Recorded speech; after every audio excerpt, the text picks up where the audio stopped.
Hey, Hunters, Halozu here for another best and worst video for One D&D as my last video of the year, and we're doing stuff from 2022, actually.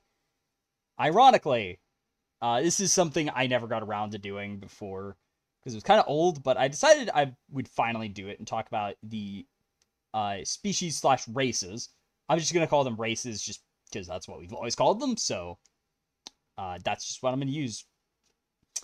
So, okay. First off, I am actually going to talk about all of them, even though I think only a few actually came back in the Claritin species one, but we're just going to go over all of them. And since it's been so long, I'm going to do it again. Just why not? Plus, I've been getting a lot more views lately, so I might as well do it. And some of them, even though they don't appear in both, and part of why I'm talking about them anyways, because some of them, one in particular, it's hard to decouple from it. But first and foremost, we got humans, which you got resourceful, which you gain inspiration every long rest. I don't know why they gave them that, but that's very powerful. It's definitely a unique new bonus that they didn't get before, though I guess this is kind of to make up for the fact that humans aren't going to have, are not, at least not intended to have racial ability scores anymore. Since in this first UA of One D&D, for some ungodly reason, they decided, oh, hey, we're going to do something where we're going to change how starting ability score increases work and move them from race to background for no reason at all, since we already fixed this in Tasha's and are instead adding new problems. Like, the ungodly making backgrounds part of optimization problem, which I absolutely hate. Like, seriously, that's one of my two big problems with Pathfinders, or Pathfinder 2E's backgrounds, where it's awful. No, there's way too many, and they're way too powerful for your character's balance. No, they did everything wrong. But here, at least, it's like we already have a good solution from Tasha's, where it's just, oh yeah, you get a +2 and +1, or 2 +1s. It's simple as that. They've also got skillful still and versatile, where you get a either the skilled feat or a first level feat of your choice. So it's, you get extra skill proficiency and any feat of your choice. Did they suggest skilled? I probably wouldn't take it, actually, because you already get one extra skill anyway. But it should also be noted that for half races, they say here you just add, like, mix and match the size, speed, and then special traits. So you have to have all the special traits of a certain race, but, you could be a half-elf or human-elf hybrid. And then you have, the traits of a human or the traits of an elf, depending on what parent you want to lean into. Like, maybe you were raised by only one of your parents. So if you're raised by your human parent, well, maybe you have the special traits of a human. Or if you're raised by elves, you have the special traits of an elf. And it's kind of depending on what community you were raised in. Also, humans can now be small. So you can play people like Shy Lily or other very small and short people. So then I'm actually going to skip over Ardling for now.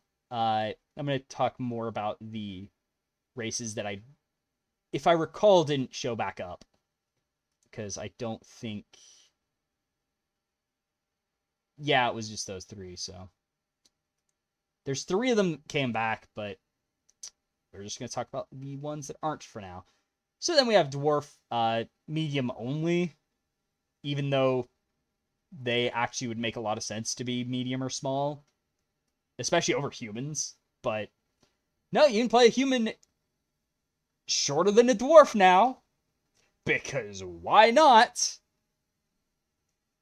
They have dark vision still. They have Dwarven Resilience for resistance to poison. You have Forge Wise, which is a tool proficiency of Jewelers, Mason, Smith, or Tinker tools, which it's neat.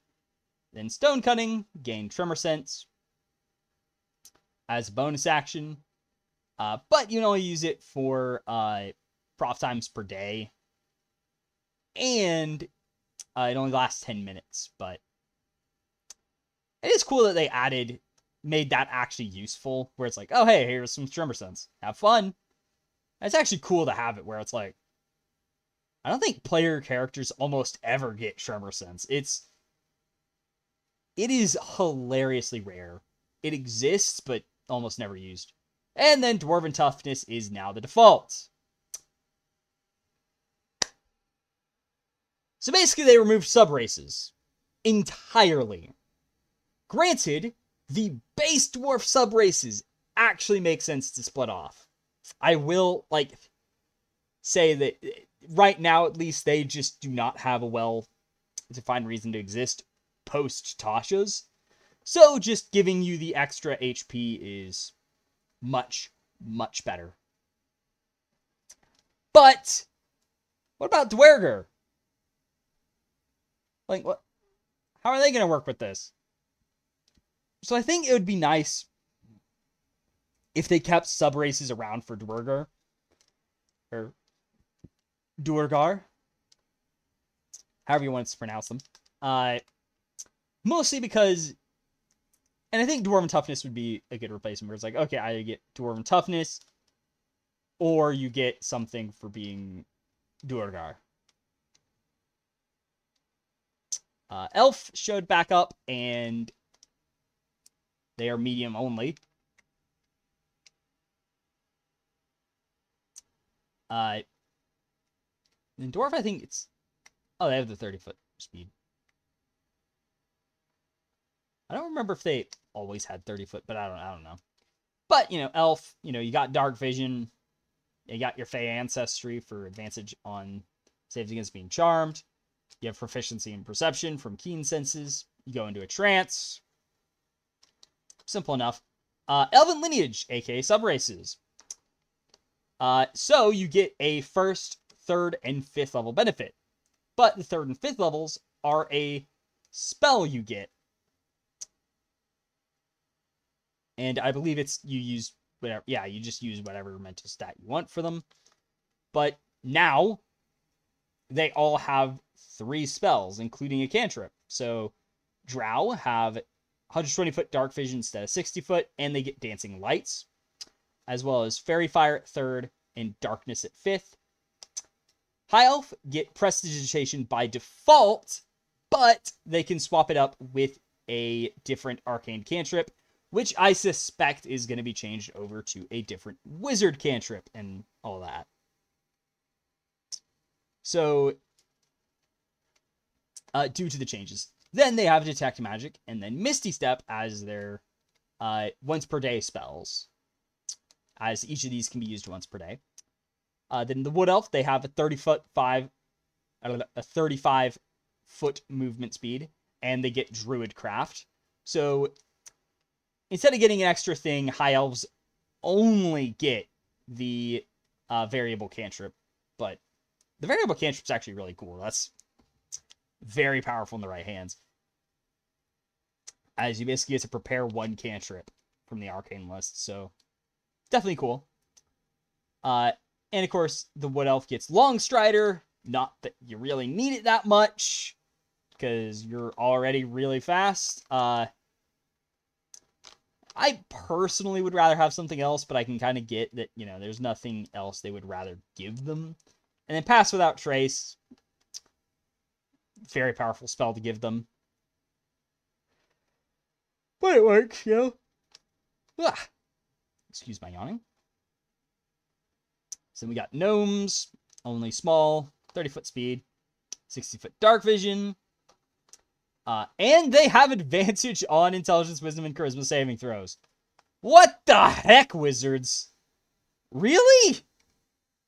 And we thought magic resistance was absurd. It's just casually all mental saving throws. Have advantage?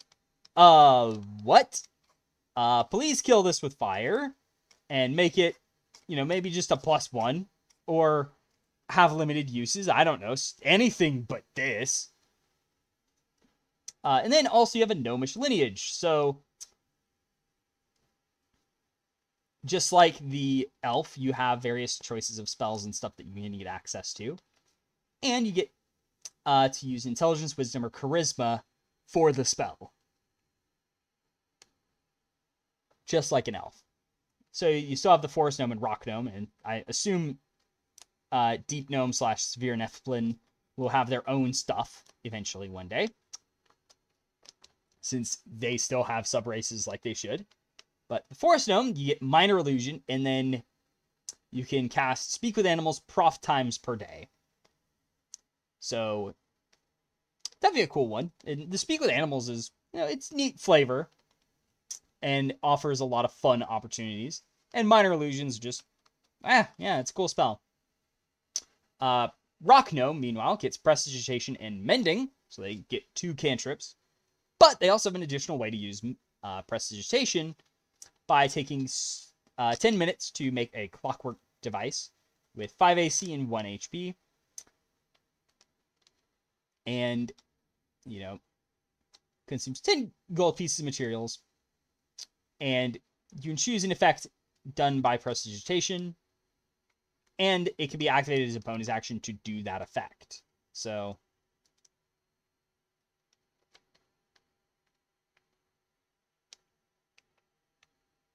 then, they last 8 hours. But you can reclaim the materials, fortunately. And you have 3 such devices. So basically it's like a long-lasting prestidigitation, which is actually cool. It's a nice little thing, and kind of gives the tinkering stuff a much better use case, though it's still limited by what you do with prestidigitation, but it's got a lot of fun.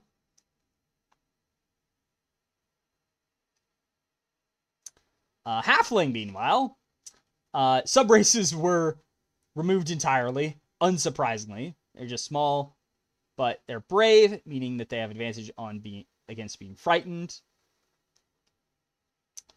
Halfling nimbleness, so you can move through the spaces of bigger creatures.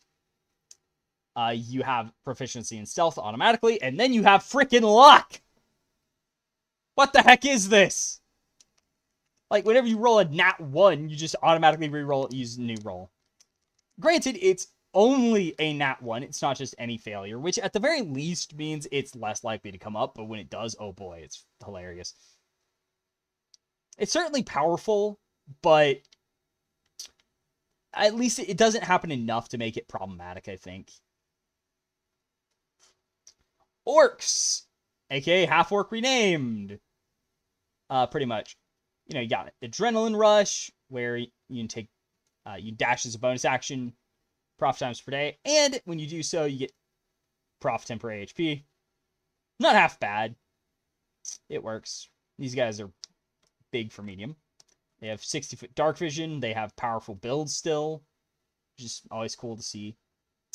And then they have relentless endurance. So if you're dropped to 0 HP, you just drop to 1 instead. But this is only once per day.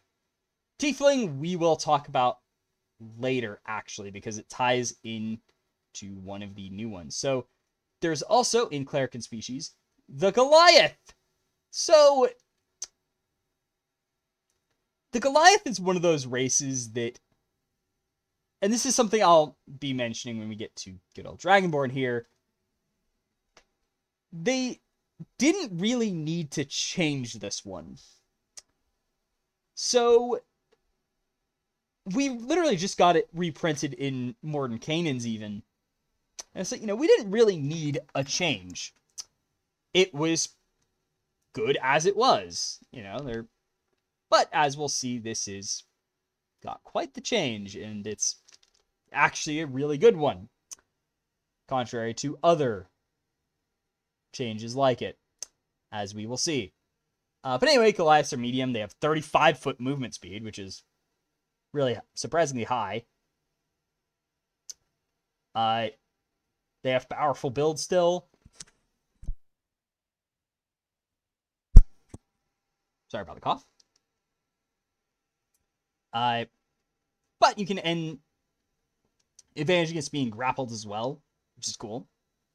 And at 5th level, you get large form, which lets you, use a bonus action to change your size to large once per day. And while large, you advantage on strength checks, and you have plus 10 foot movement speed. So, certainly a unique addition where you get to go big now. And then the cherry on top, giant ancestry. So instead of just having Stone's Endurance, which is a,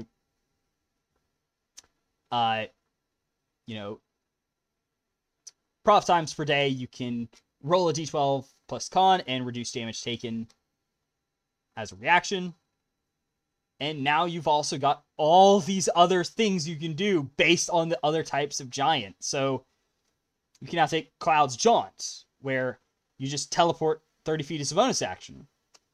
Or Fire's Burn, where you hit with an attack roll and deal 1d10 extra damage. Or Frost's Chill, where when you hit with the attack roll, you deal d6 cold damage and reduce their speed by 10. You might take Hill's Tumble and, be able to knock creatures prone when you hit them. Or Storm's Thunder, and, whenever take damage, use reaction to deal thunder damage to them. Such an awesome addition where it's like, okay, look, I don't care that it's a newer race and just recently got reprinted. I love giant ancestry. It's, oh my gosh, it's so cool. Don't know if they really need the 35 foot movement speed, but in all seriousness, I am a big fan of giant ancestry. It's such a cool change where it's like, yeah, they're kind of like related to giants, but they don't really sell that off that well. And it's like they're only really connected to stone giants. So what if we just made them have abilities themed after all the giants? Heck, I'm actually surprised this didn't appear in Bigby's. Like, they absolutely could have thrown this into Bigby's too. But anyway, now we go on to Ardling. Or actually, I'm going to start with Tiefling. So, to put it simply, Tiefling got a big change where I kind of get where they're going with it, where the idea is that, now there's, chaotic evil and neutral evil versions of Tieflings rather than just the lawful evil devil-aligned Tieflings. And they're now more of a generic, oh, this is for all the lower planes. However, Tieflings are... It replaces the sub-races that we got in Morden Canaan's Tome of Foes, where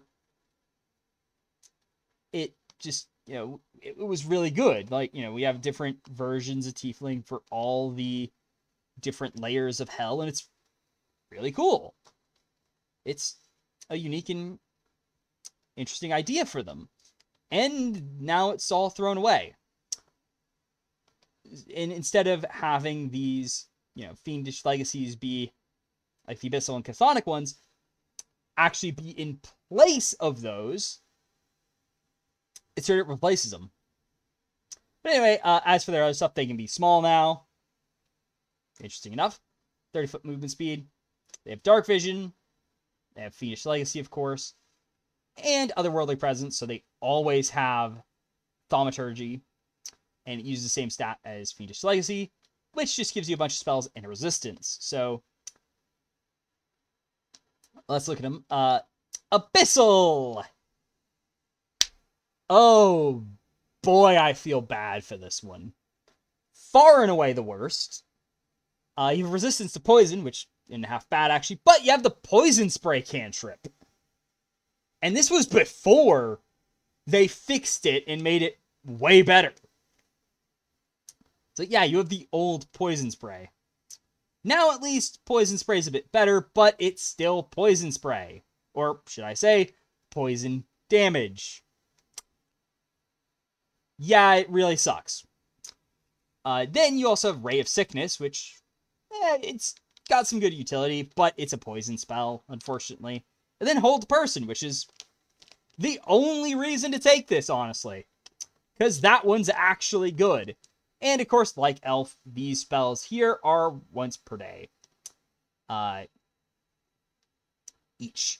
But yeah, just casually has, like, arguably the best spell at 5th level, but they have to get through to, like, a really bad spell and then a not great spell to get to it. It's, oh boy, that, ugh. Then we have Cathodic, which is resistance to necrotic damage. You get Chill Touch, which now kind of sucks because it's not ranged anymore and melee only for some ungodly reason. Ugh. They get False Life, which also, ugh.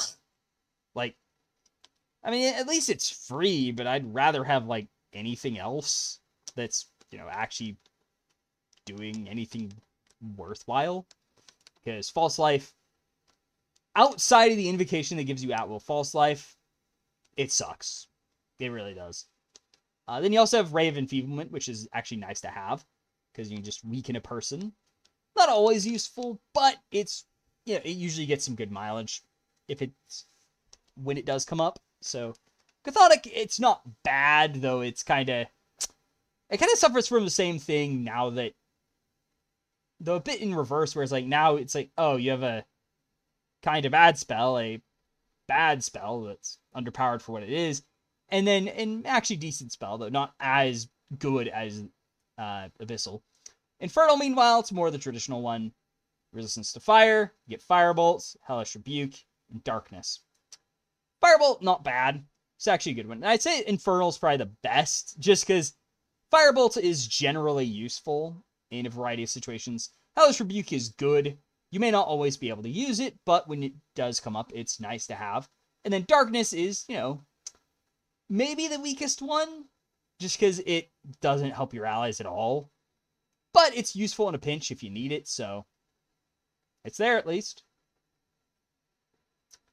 And then going all the way back up to the Ardling. So the reason I mentioned Tiefling is because Ardlings in their first incarnation are pretty similar to them. So Ardlings are basically a new race that are just divine beings of the upper planes, which should already be a red flag as, wait, isn't this just Azamar? But not Azamar? They're supposed to have a bestial head, but okay. I mean, they just have damage resistance to Radiant. They have Angelic Flight, where as a bonus action, you sprout wings and get a move speed up to your normal speed.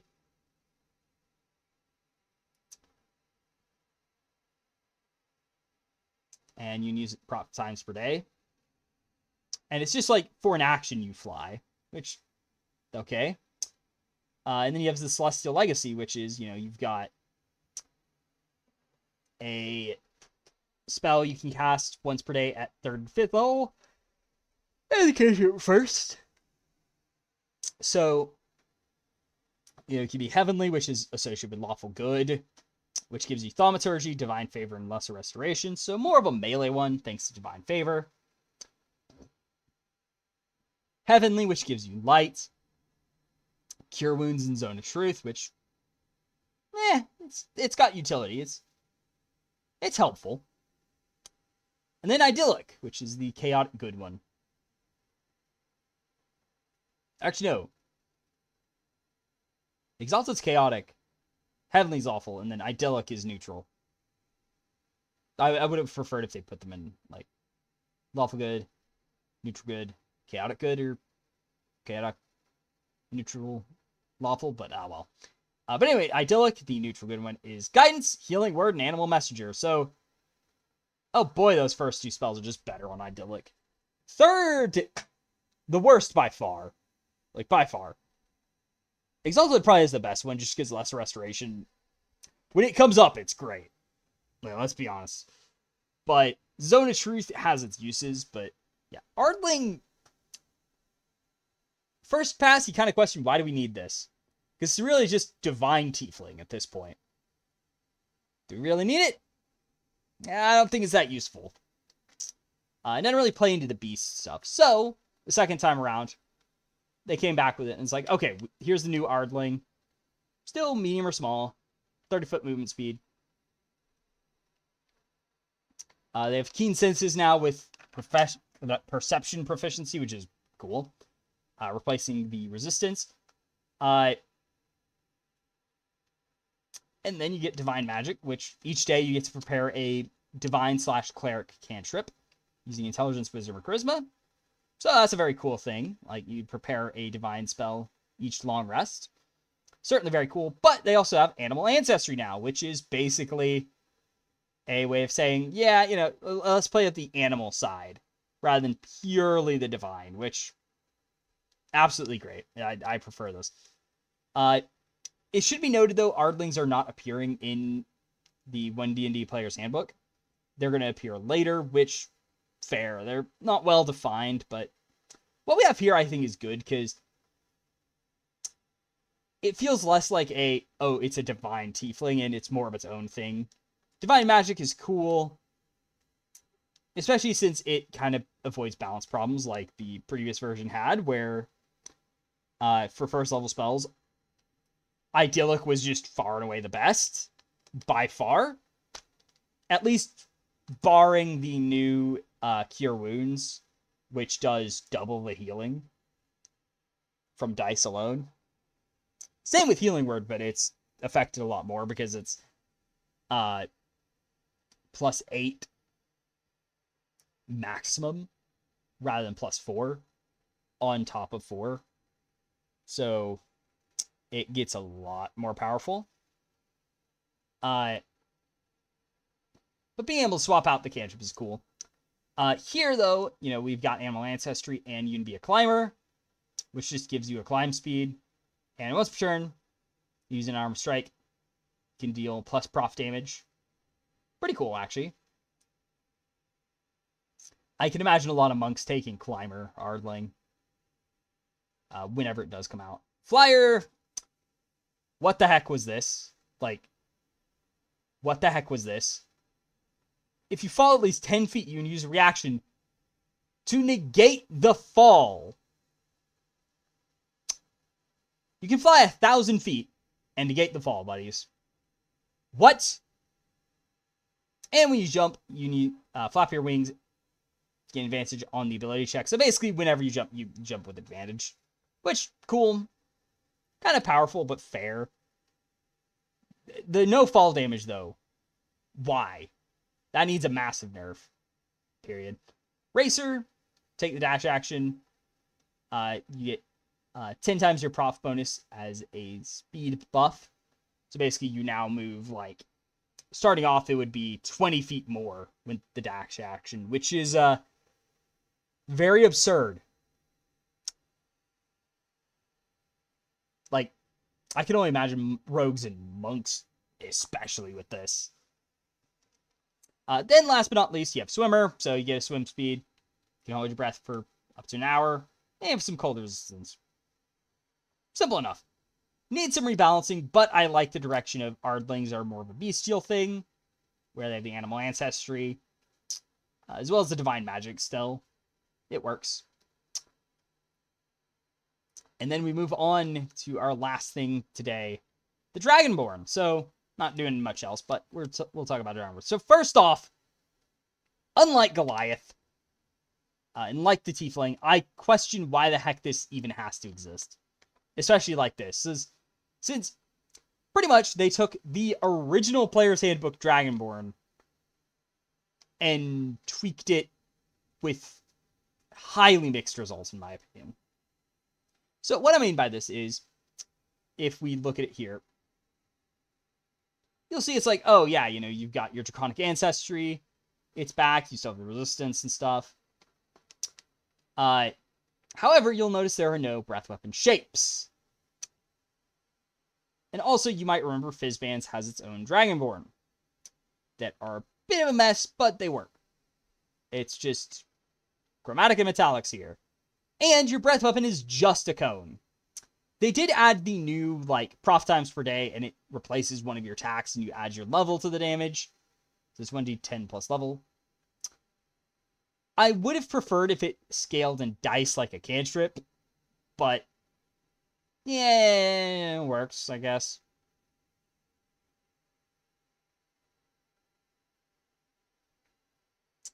And it's just a dex save, using con bonus. So it's there. You also know Draconic innately, something rarely mentioned on races, surprisingly. But they do have Dark Vision as well, so Dragonborn, yeah. I would rather use the Dragonborn that they have in Fizzbands than this, because, like, okay, well, why would I forcibly downgrade myself to a cone when I have something that works already? As for what they did with it, so Draconic Ancestry is the same. Resistance is the same. Dark Vision, the same. They got rid of the Draconic part and added Draconic Flight. So at 5th level, you can use a bonus action to give yourself wings for 10 minutes, which you can have retracted as a bonus action. During time, you have fly speed equal your speed, and the wings appear to be like your breath weapon energy. And it's once per day, but it's a once per day flight, so very powerful. And way more balanced than a lot of just straight up flying races. Breath weapon only changes, it's now a 30-foot line optionally, instead of just a 30-foot cone. But it's still not tied to the dragon colors. I know I've said this before when I first looked at it, but it's like, okay, the only thing that needed to happen with the types of dragon or Dragonborn in Fizzbands is just bring back the old breath weapon shapes from the player's handbook, where it's like, okay, well, you know, you have the same energy in your breath that you use.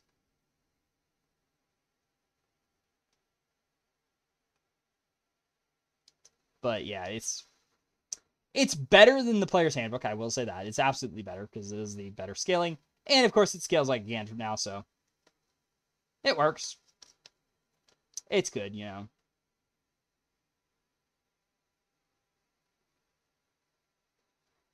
But, yeah, I'd still rather have the, you know, Chromatic and Metallic Dragonborn with the variable breath weapon shape, based on your color. Or just have the cone or line option each time.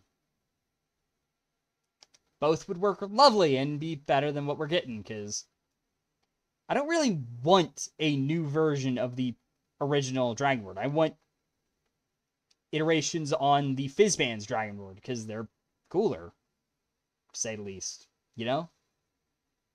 Though the damage scaling, it's great. But anyway, that has been all for this video. My last video of this year. Tune in next time for something, so like and subscribe, and you'll be able to see what comes next. But without further ado, see y'all next time in next year. Halo Zoo, out.